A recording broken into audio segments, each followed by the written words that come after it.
on your schedule to, I guess, listen to what's going on in the industry as far as from a mailing perspective, and then just to also hear about the approval was approved by the PRC last Friday morning. So kind of the proposed is going to come into reality. So we're just going to walk through some of the changes that you can expect to see come July 13th. So the first slide just talks about what are we looking at for an increase and how do we get there. And the increase that was proposed by the post office is, I don't want to say fake news, but they proposed a 7.4% increase, which is actually, when you see how they got to the number below, is real. But we're going to talk a little bit more about the actual increase and what it's really going to look like when we start doing mailings after the 13th of July.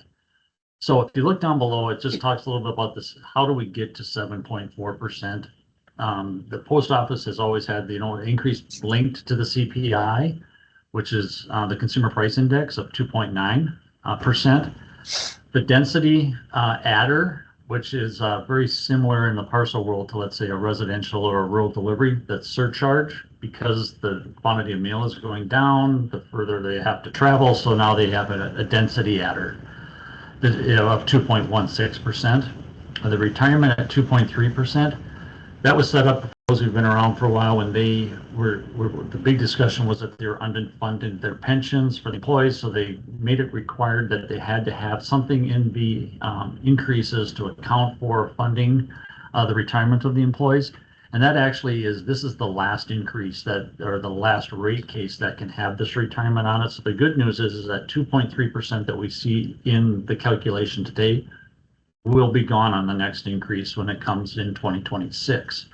The non-compensatory is anything that the post office deems it underwater or not making profit. It's not a profitable product.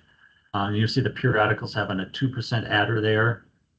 The bank, which has all been spent, is anything that is deemed that they could use if the post office thinks that it's deemed that they could do a 7.4%, but they're only going to do a 5% in something. They could bank the additional for future time, but they're using all the allotted percentages right now. So that's how we got to 7.4 and 9.4%. When we look at the next slide, it kind of shows us exactly and tells us how do we get to 10.4%. So all in postage includes incentives, promotions, discounts, and credits. So if you've taken advantage of any postal promotion in the last 12 months, if you've taken advantage of an incentive, the mill growth incentive, for example, or if you've had any other credits and things with post office, because they're regulated, then they have to take those credited dollars, those incentivized dollars, and put them into the next rate increase. So last year there was over $500 million in incentives and discounts. 348 million of that came from the mill growth incentive credits. So they have to take those funds, put it in, and kind of shows you where, if you look at the little bar graph on the right-hand side of the slide, there's your 2.9% for your CPI, the 2.2 for the density adder, the 2.3 for retirement, and then a 3% add-on to account for the over $500 million in promotions and incentives that they granted in the previous 12 months. So just keep in mind that as the incentives and the promotions are great, and you need to be taking advantage of them now, and because they're going to be added on again come next rate case in 2026. But that's how we get to where we're at today. The product mix and line that you see kind of gives you a rough idea of where the impacts actually fall. And it's important, if you look at the carrier out for letters, all in postage is a negative 1.1%. So the deeper down and the deeper penetration is where you're going to see some of the savings if you can get there. So that's what we're going to see as far as an increase. If you look at letter mail specifically, some of the big changes that are coming, and the first one, it applies to both letters and flats. The NDC dropship discounts are eliminated. So the ability to drop and enter mail at NDCs or the RPDCs, as they're changing those names, has been eliminated. It's going away. It doesn't say you can't take mail there. So if you've got time sensitive or you're doing in-homes and it's driven by getting the mail to destinations sooner to meet your needs, you can still take the mail to these facilities. You just don't get the work share discount that has been provided in the past. There's some changes I think that we'll talk about a little bit later that are coming, but that's being eliminated for right now. The SCF dropship discounts are being reduced by $10 a thousand. And when we've ran some different type of analysis right now, we're seeing about a 9 to 10% average increase on letter mailings and that are for profit. And if you're a nonprofit organization, somewhere roughly between 6 and 9% is the increase that we're seeing. Now that's on the letter mail side. And if you look at flats, a little bit more significant, that area, bigger sized pieces, harder to handle, slower to process. So this is just a breakdown of when you get into the nitty-gritty details of the cells of how you pre-sort mail. This is like where the increases are, what you see for increases. But on average, from what we've seen so far, if you are mail less than 4 ounces and you're a flat, somewhere between 13 and 18% increase after July 13th.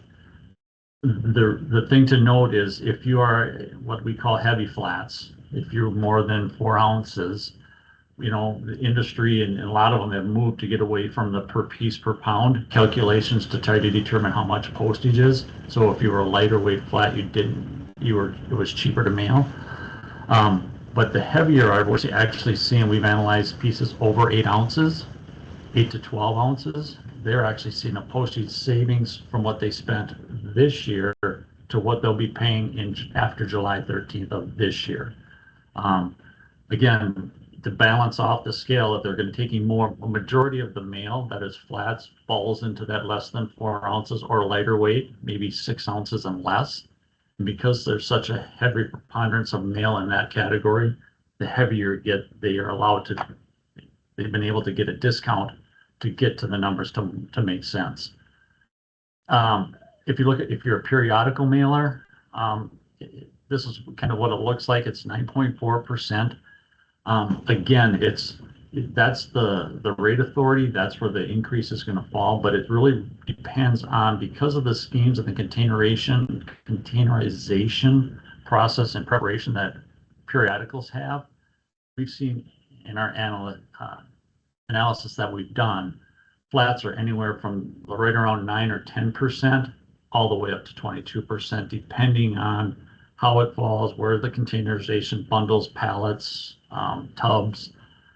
The key thing to take away is that, and it's kind of like this little hint that USPS is proposing a price simplification for periodicals in January of 26. And I think the biggest thing to note there is that this is in January of 26. So they're already kind of hinting that there's things coming in January to get ready for. So simplification of pricing, that doesn't mean that the discount is not going to go away, but how the calculations are figured, which hopefully will make things easier on the next rate case. The next slide has to do with the incentive. So I don't want to be all gloom and doom. There are opportunities.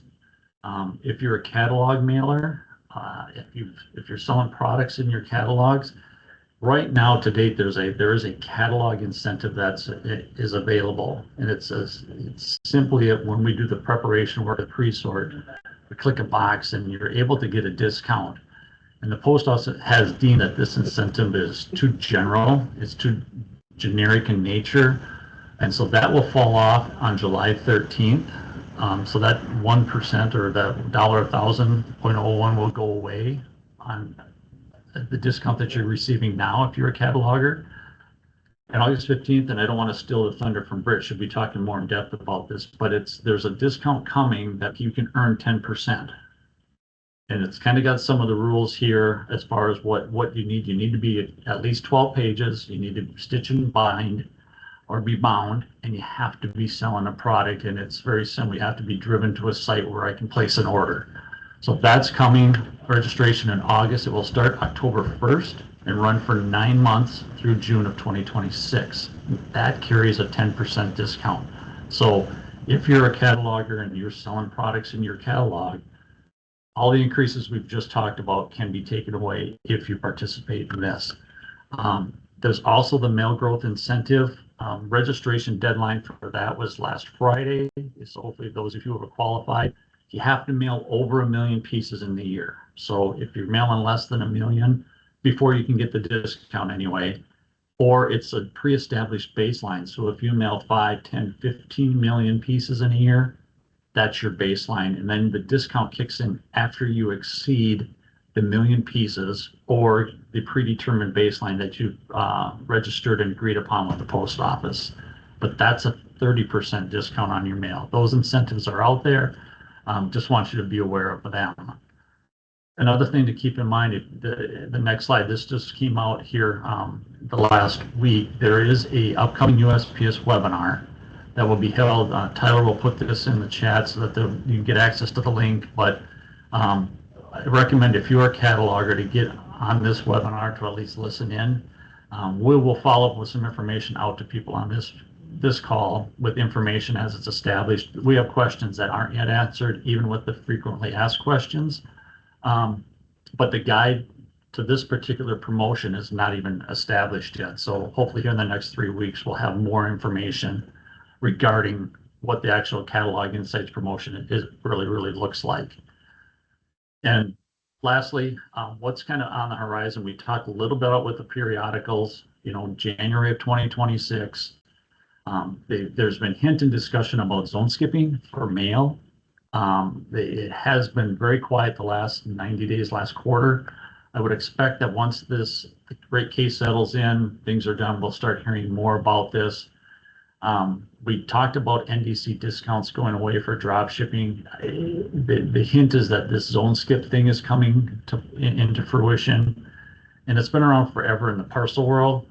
So if you deliver packages, it's just the ability to drop parcels. Now it's drop mail at predetermined locations to pay lower postage. So in the parcel world today is if you're in LA and you've got a truck full of parcels, you can truck those to, let's say, Atlanta, and then drop them there and pay zone 2 or zone 3 shipping charges to get those delivered rather than paying, let's say, zone maybe 5 or 6 from LA. Similar type concept with mail. Like I said, more to come on that, but that's might be the precursor to why they went away with the NDC discounts going away. So with that, like I said, the increase is going to come into fruition July 13th, last date. So if you want to take advantage of current rates, I try to mail before the mid-July. But that's the impact, and get ready to take advantage of the incentives and the promotions that are coming. So with that, I'll turn it over to Britt.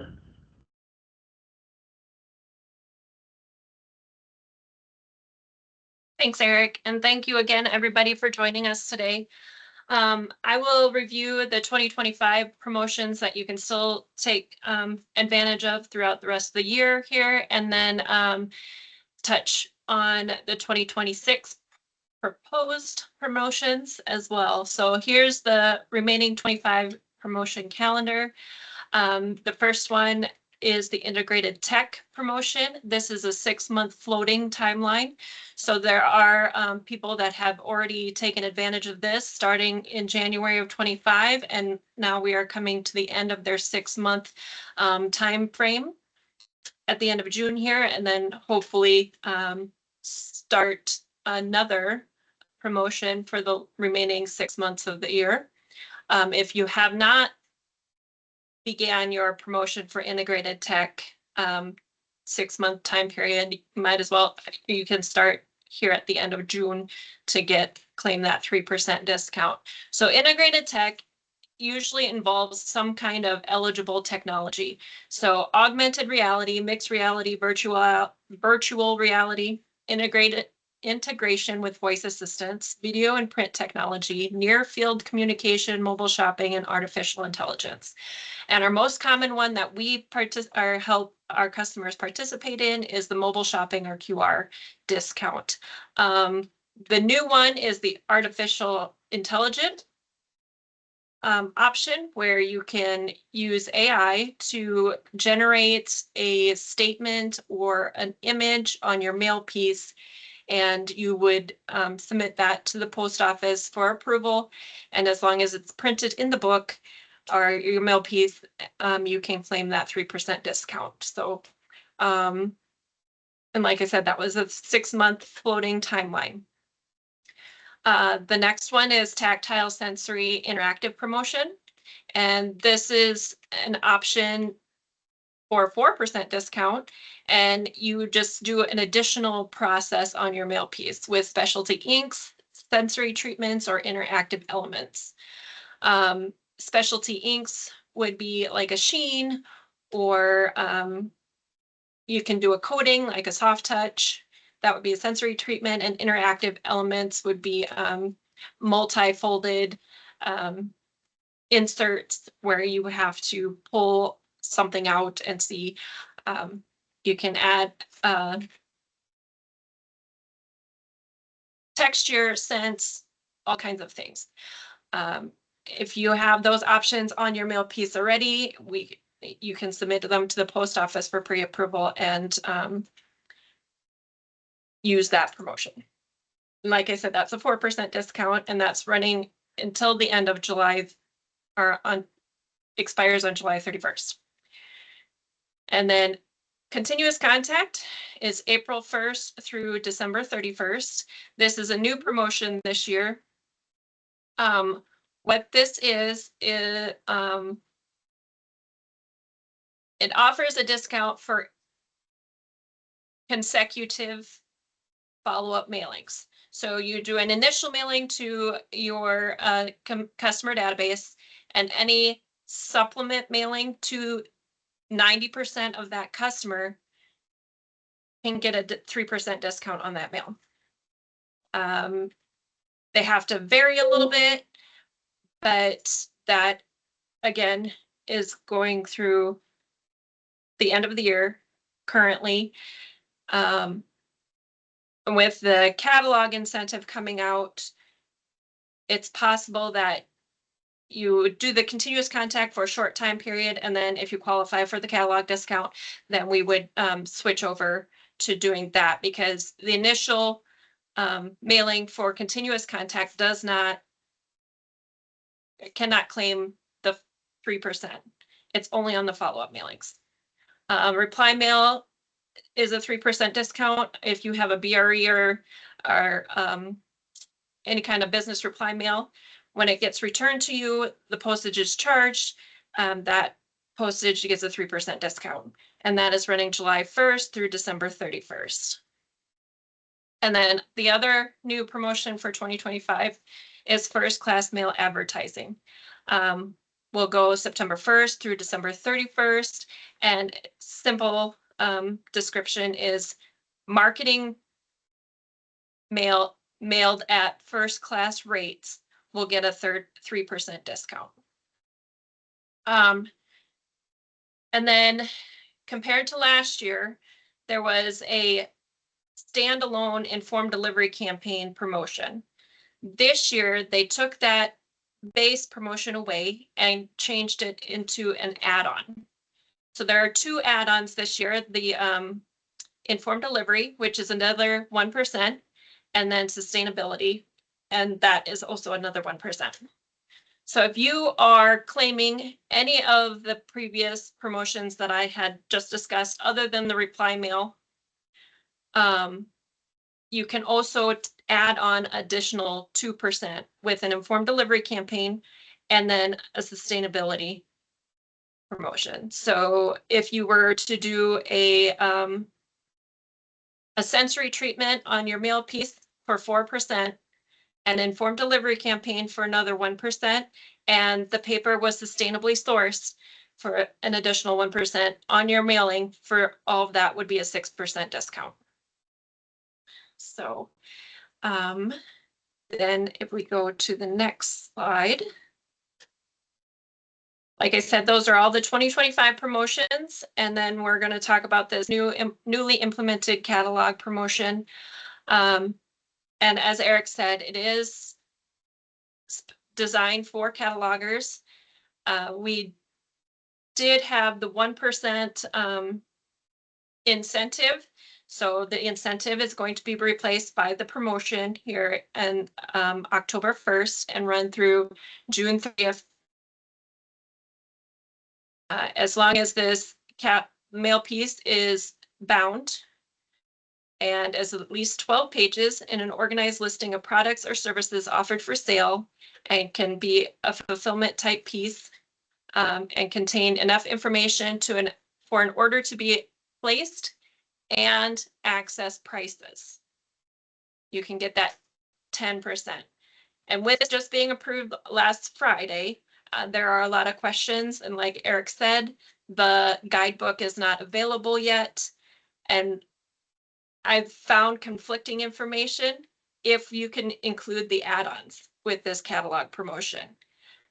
One place I found said no, the other place said yes. So it could be up to a 12% discount right off the top of your postage if the guidebook comes out and we can tack on those two add-ons, which would be informed delivery and sustainability. The next slide will be the 2026 proposed promotions. So these pretty much mimic 2025, except they are removing the reply mail. Tactile, sensory, that and everything gets a bigger increase. So tactile sensory goes from the 4% to 5%. Integrated tech will go from 3% to 5%. It will remain at the floating 6-month time period. Continuous contact goes from 3 to 5. First class mail advertising goes from 3 to 5. And then there's the next slide. And that just explains the percent change in the amount of discount.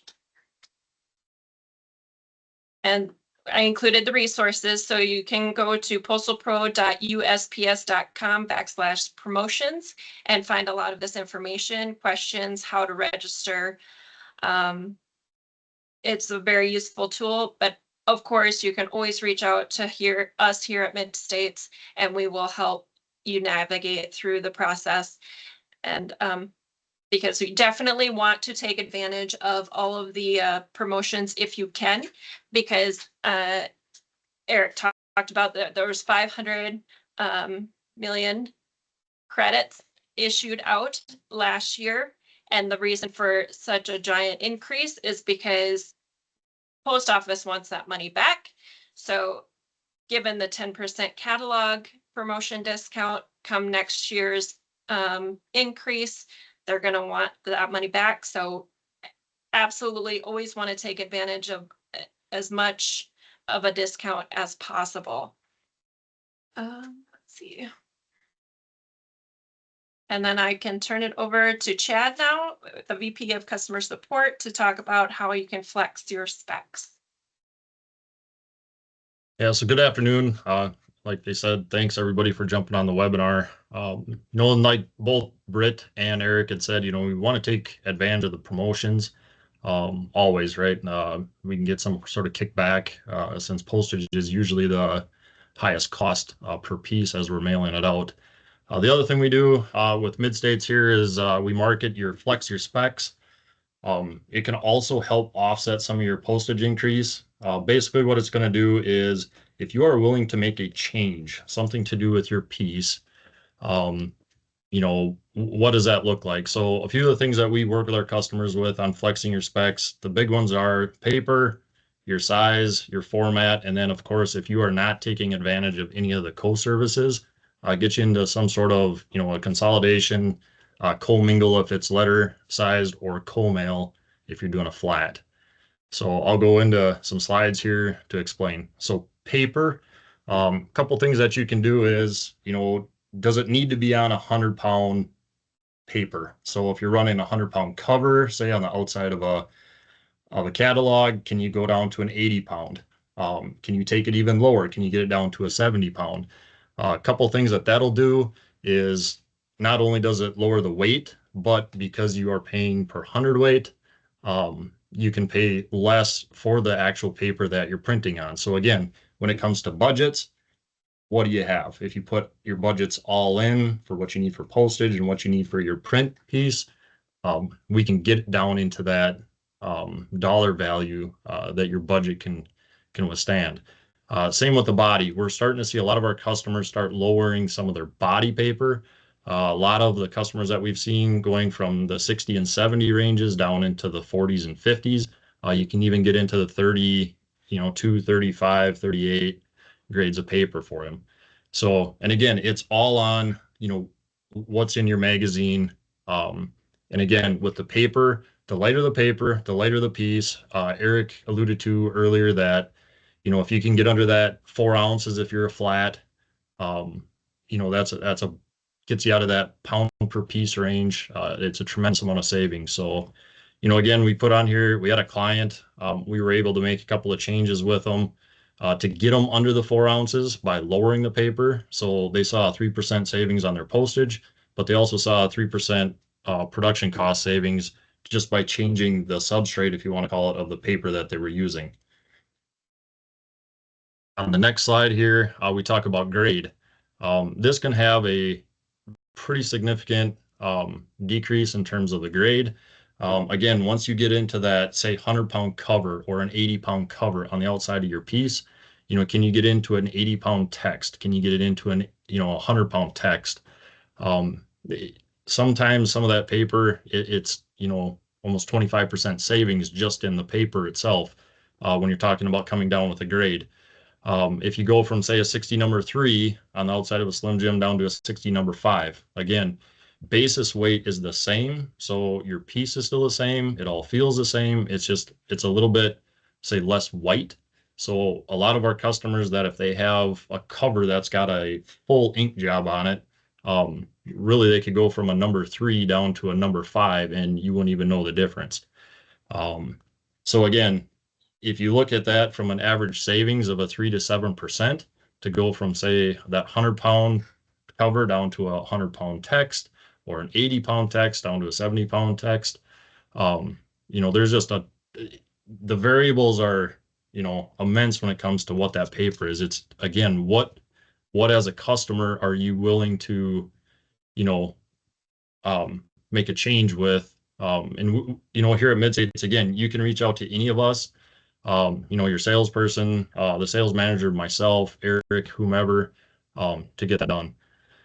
The last thing is actually changing the size of your piece. So, if you're currently mailing at a full size, so we'll call it in that 8.5, 11, so your regular magazine size, would you like to downsize that a little bit?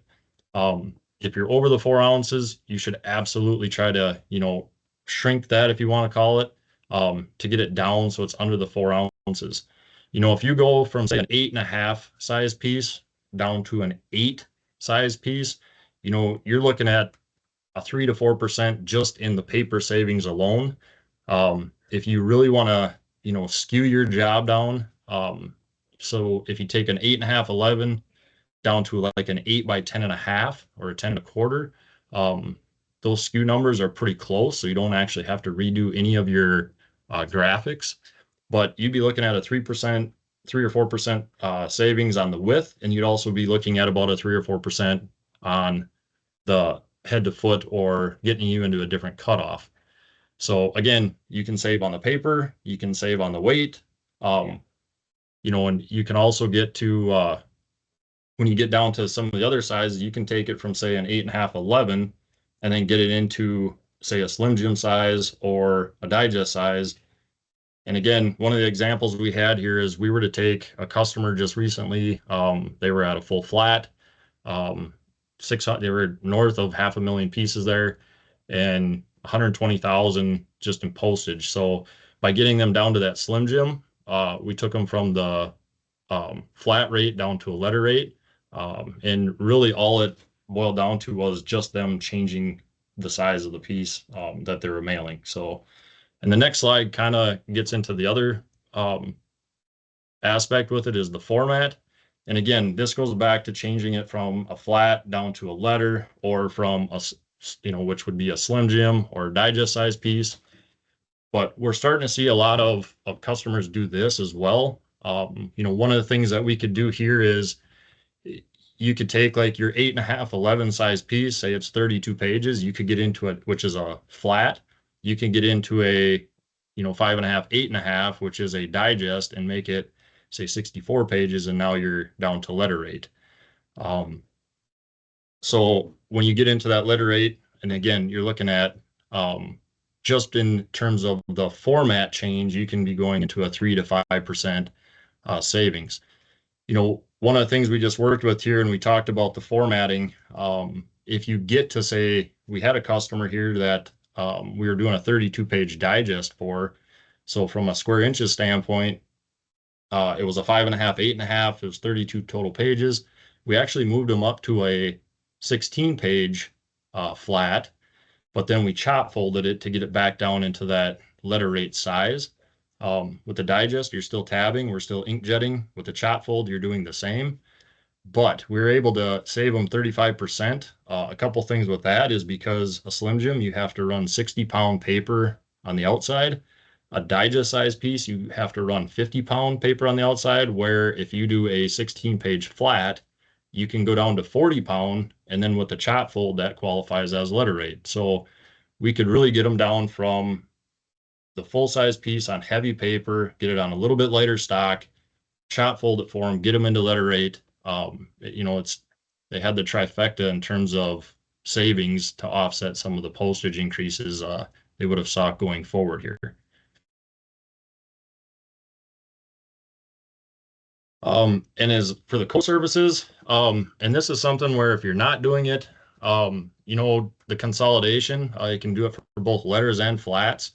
It is going to be a little bit harder with the elimination of the NDC discounts, but it bypasses all of the origin facilities, so it gets to the end destination.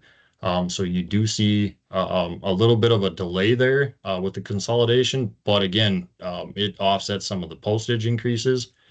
The co-mail, these are for the flats. You can do it both for the periodicals and the marketing mail, and it really combines a lot of the titles from other places, so it gets a bigger sort. So what we would do there is we would print the piece, send it in, it combines with a whole bunch of other pieces at a consolidator.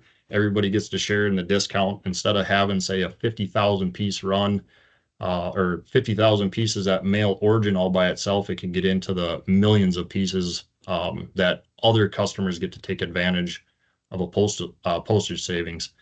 And the commingle, that is for the letters. There again, it does the same thing like with the co-mail. It can consolidate with many other customers to get a broader or a bigger pool, I guess, to get more postage savings. The one thing I'd like to kind of, with the co-services is that you don't have to look at the co-services as like, listen, it takes out some time. It maybe delays it getting there because it has to go through, the co-service side. We've worked with a handful of customers just recently to where all we did is we backed up their production schedule a few days to accommodate for that. So if you want your in-home on a specific day of the week or a specific day of the month, we will have one, say, month in there or 1 week in there that, we might have a little bit of overlap, but then everything going forward would fall on that day.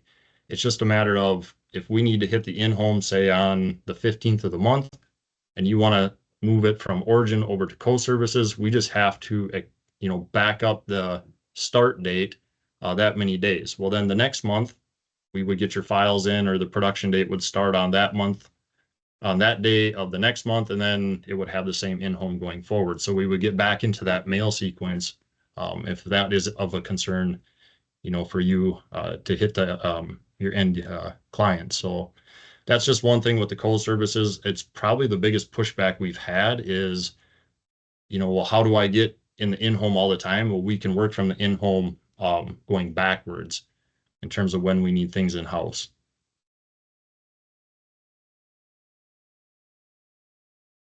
So I guess, just a huge thank you to everybody that was on here. Hopefully, we're able to help you out.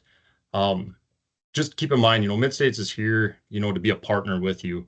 In terms of the promotions, like Britt said, please reach out to us. As of right now, we don't have all the information from the post office even, what's going down. So that's changing daily here. And the same with the Flex Your Specs. A lot of it is that if we know your budget, if we know what you're willing to, change to get to that budget, if you're a customer that you want to have the same size piece, okay, well, now we'll start looking at paper or maybe a page count. Um, if you're willing to adjust your size, and then again, there's multiple variables that we can get into to help you offset some of these postage savings. So again, appreciate everybody for jumping on here. There's a lot of changes coming with the post office, and unfortunately, they keep increasing, the dollars that it's taking to mail out. But again, we're here to help. So please reach out to either your salesperson or one of us directly, and we'll get you taken care of. All right. Well, thanks, Chad and Eric and Britt. We do have some questions here. So Eric and Britt, if you want to turn your cameras back on, you get one of you guys can, the three of you guys, one of you guys can take these. So the first question is from Brian. Are there minimum numbers of pieces to be eligible for the discounts? So the promotions are based on pre-sorted marketing mail or first class mail for the first class mail advertising, for sure. And so minimum piece count for pre-sorted marketing mail is 200 or 50 pounds. And then first class mail is a minimum of 500 pieces pre-sorted. So those would need to meet those requirements before we can apply any discounts. And then I'll just take the one or the other ones here from Ken. Is mobile shopping excluded from the 2026 tech promotion? Well, those are just proposed at the moment. In 2024, when the 25 promotions were proposed, they kept saying that the mobile shopping is going to change, and then they came out with them and nothing changed. So we don't know, but we will, hoping that it will still be included in the 26 tech promotion. Bound printed matter is not included in the catalog promotion. Now, currently, the 1% does include bound printed matter. You can do the incentive. When July 13 hits, the incentive is going to go away and be replaced by the 10% promotion. So the promotion is only for pre-sorted marketing, first class or standard mail. Okay, thanks, Britt. Next question is, do you have a team member that helps with resizing our piece if we don't have that? I'm guessing if they don't have that internally. Yep. So, we have a full graphic design, part of our team members with our pre-press. So, if you're looking at from a scaling or skewing aspect, if you have a 8.5, 11, or like a standard industry 8 3/8 by 10 7/8, absolutely. So we can resize your files to fit. And again, it's one of those so you don't have to go back and do a whole reformat. And like I said, if it's something you want us to help you with, we can also help on the graphic design of the reformatting as well. So we have multiple team members here working with customers every day in terms of putting their printed piece together. Okay, and then I'm getting Chad, you could probably answer this one too, but if we wanted to change our piece, what would the ideal page count be? Yeah, and that's without going back to the Flex Your Specs, I could have touched on that a little bit. So it's a good question, but depending on the size of the piece or the format of the piece, like we like to stay, especially if in our magazine, an 8 or 16, or so which would be a full-on flat, in that 8 or 16 page increment. If you go to a digest size piece, you kind of want to stay in the 16 page formats, just in terms of how the production is set up. But like if you get into a Slim Jim, you really want to you got to have a 4-page cover, or at least a minimum of a 4-page cover on 60 pound.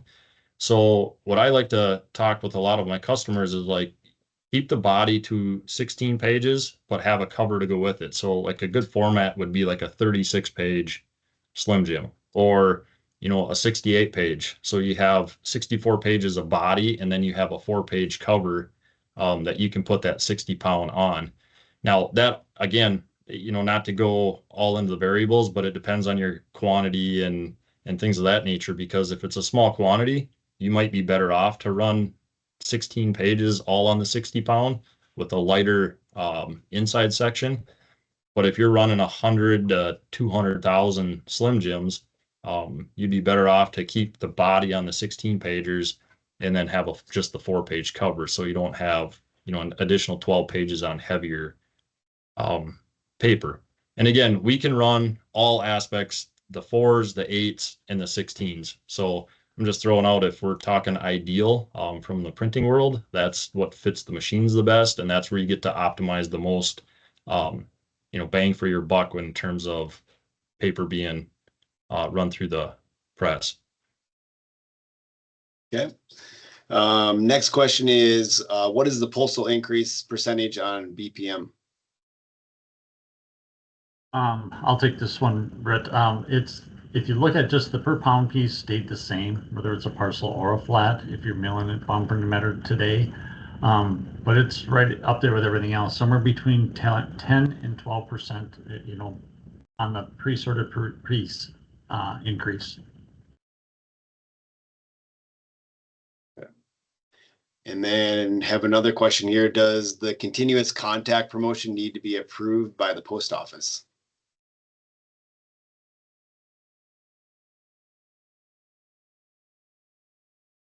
Sorry, I was responding to another one. Yes, for the continuous contact, we need to submit what they consider a mailing campaign to the post office for pre-approval. So you have your initial mailing, which would be, let's say, 5,000 pieces. And then you have your follow-up mailings, which are 1,000 pieces each. You're going to do 4 follow-up mailings. As long as those 1,000 are on your original 5,000 mailing, those consecutive follow-up mailings will receive the 3% discount. The mail piece itself has to be different. It needs to be similar but different. It's very kind of confusing, but just reach out to us. I think that was from Mindy. We can take a look at your mail pieces and decide if, and kind of, we have to converse and get everything grouped together before we submit it to the post office. Okay. Any other questions out there at all? Feel free to come off camera and ask, or type it in the chat.